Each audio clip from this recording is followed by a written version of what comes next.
I'm seeing a lot of people who are quite oblivious to their dogs pulling on the lead, lunging, pulling on the lead.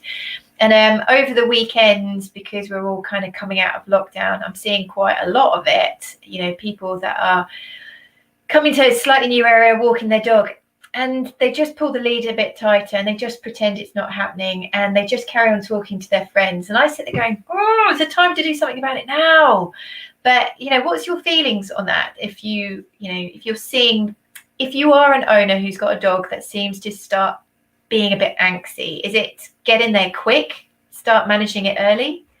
Yeah, and a lot of the dogs that I see where the owners are having that difficulty, actually, it's quite a young dog, and it's the dog has never been taught to walk nicely on the lead. So before we've even got an established behavior problem where potentially the dog is reacting or struggling with things in its environment, sometimes traffic, sometimes dogs, sometimes people, they're naturally going to want to explore. They want to sniff things, they want to see things. And when we've got them on a 3 foot long lead, they can't physically do that. And so we, quite a lot of the time, actually the humans are causing a lot of the problems with how we're managing that situation. Because instead of taking the time to teach our dogs that good things happen beside me and you should walk nicely beside me because it's worth your while, like you'll get fuss, you'll get attention, you'll get to go and sniff those things, we just get into this push-pull battle from the get-go.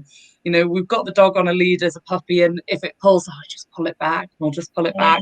And it becomes a habit on both ends of the lead because we're doing it because we're frustrated and they're doing it because they're frustrated. And then from my perspective, it's really frustrating. So I'm a vet and I'm delving into the world of rehab, and when you're trying to get owners to start changing what the dog does for their own benefit, so they stop putting all their weight through their forequarters and upsetting their shoulders and their elbows, because we need a rest period, we need it to calm down, but they're just a compulsive puller. That's all they've done all throughout their life. So from my perspective, having the dog having the ability and wanting to walk quite calmly from a young age is going to see you all throughout the whole dog's life. You know, so if you've got a dog that needs to be lead walked because they've had an injury, etc., having that basic ability is a real godsend from the beginning. So carry on about